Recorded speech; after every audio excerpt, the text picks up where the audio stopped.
সেনাপ্রধান জামাত বৈঠক আগামীর রাজনীতিতে কি হতে যাচ্ছে এই প্রসঙ্গটা নিয়ে আপনাদের সামনে কথা বলবো। আপনারা ইতিমধ্যেই গণমাধ্যমের কল্যাণে জেনে গেছেন যে গত শনিবার যে মুহূর্তে ডক্টর মোহাম্মদ ইউনূসের পদত্যাগের নাটকটা চলছিল, সেই মুহূর্তে জামাত ইসলামের সাথে সেনাপ্রধানের একটি বৈঠক অনুষ্ঠিত হয়েছে। আমি ওই সময় পদত্যাগ নাটকের একাধিক ভিডিওতে এটি বলেছিলাম যে ডক্টর মোহাম্মদ ইউনূসের পদত্যাগ নিয়ে সবচেয়ে বেশি উদ্বেগের কারণ জামাতের, উৎকণ্ঠার কারণ জামাতের, কারণ জামাত সবচেয়ে বেশি বেনিফিশিয়ারি, পেছন থেকে যাবতীয় কলকাঠি নাড়ে জামাত। সেই জায়গা থেকে জামাত সবচেয়ে বেশি দৌড়ঝাঁপ করেছে।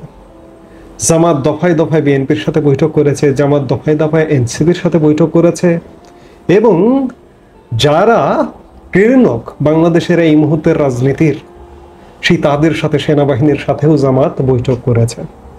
অর্থাৎ জামাত এমন কোনো জায়গায় যায়নি যা হয়নি, সব জায়গায় গিয়েছে, সব জায়গায় বৈঠক করেছে।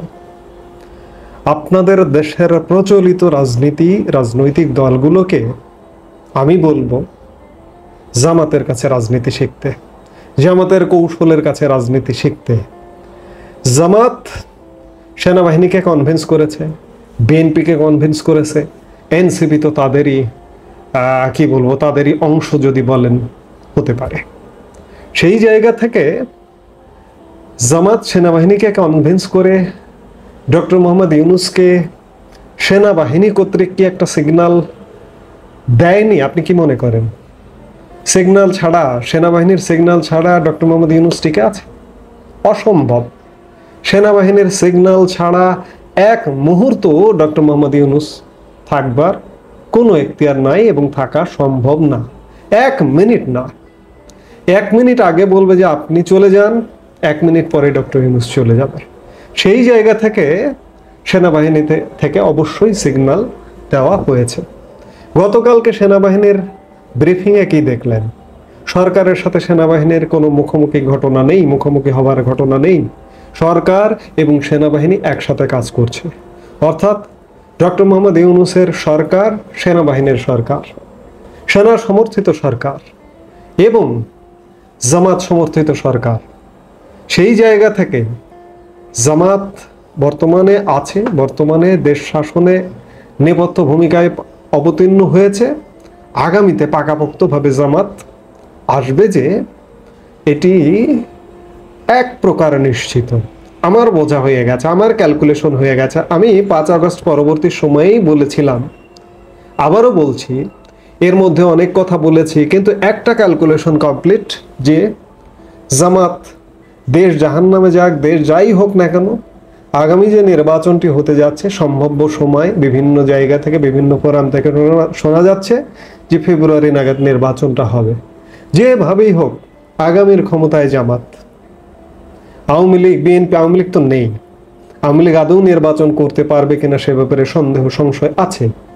বিএনপি নির্বাচন করতে পারবে, কিন্তু বিএনপি আসলে আগামীতে ক্ষমতায় যাবে না, ক্ষমতায় যেতে দেওয়া হবে না।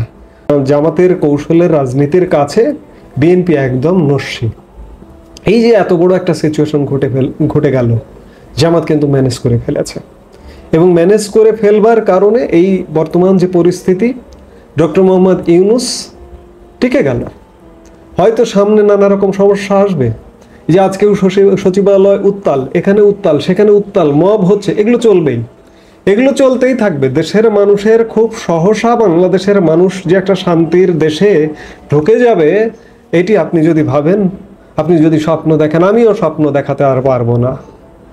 অনেকে হয়তো বলবেন, এই যে ডক্টর মোহাম্মদ ইউনূস আগামীকাল ভোরে জাপান সফরে যাচ্ছেন, অনেকে ভিডিওতে বলবেন যে এটি তার লাস্ট সফর, তিনি চলে যাচ্ছেন, তিনি আর আসবেন না।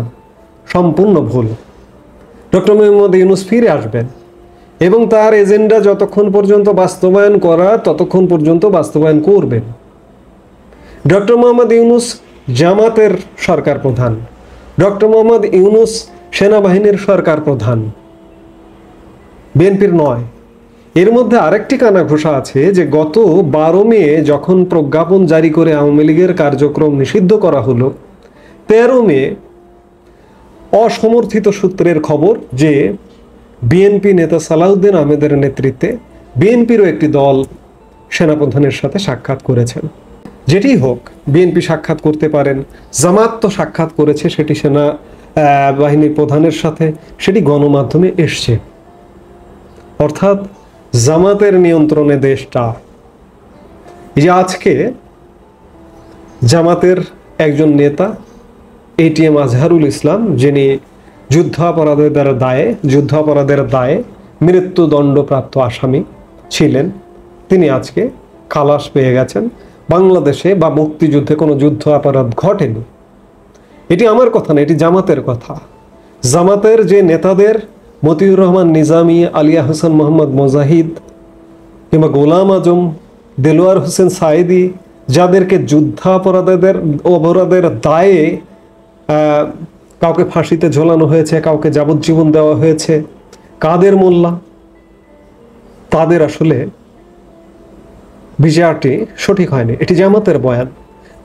বাংলাদেশের মুক্তিযুদ্ধে কোনো যুদ্ধাপরাধ ঘটেনি, যার কারণে আজকে এটিএম আজহারুল ইসলাম, এটি এখন আমি বলছি এটি যে এখন থেকে বাংলাদেশের মানুষকে এটি ভাবতে হবে, মুক্তিযুদ্ধে কোনো যুদ্ধাপরাধ ঘটেনি।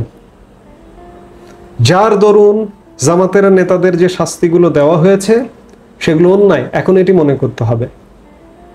কিংবা স্বাধীন বাংলাদেশে অনেক ঘটনা ঘটেনি। 21শে আগস্টের মতো গ্রেনেড হামলার ঘটনা বাংলাদেশে ঘটেনি, এগুলো কিচ্ছু হয়নি। আপনি সেই বাংলাদেশে ফিরে যান, আগামীর বাংলাদেশটা এমন হবে। আপনি জাতীয় সঙ্গীতের কথা বলেন, আপনি জাতীয় পতাকার কথা বলেন, আপনার জাতীয় সঙ্গীত থাকবে না, এটি মেনে নিতে হবে আপনার। আপনি যদি এই বাংলাদেশ মনে করেন যে এই বাংলাদেশে আপনি থাকবেন, এটি আপনার মেনে নিতে হবে। আপনি জাতীয় সঙ্গীতকে আঁকড়ে ধরে রাখতে পারবেন না, আপনি জাতীয় পতাকায় আঁকড়ে ধরে থাকতে পারবেন না। এমনকি মানচিত্রও চেঞ্জ হয়ে যেতে পারে। জামাতিরা ভারত দখল করতে পারে, ভারতের বিভিন্ন অঙ্গরাজ্য দখল করতে পারে।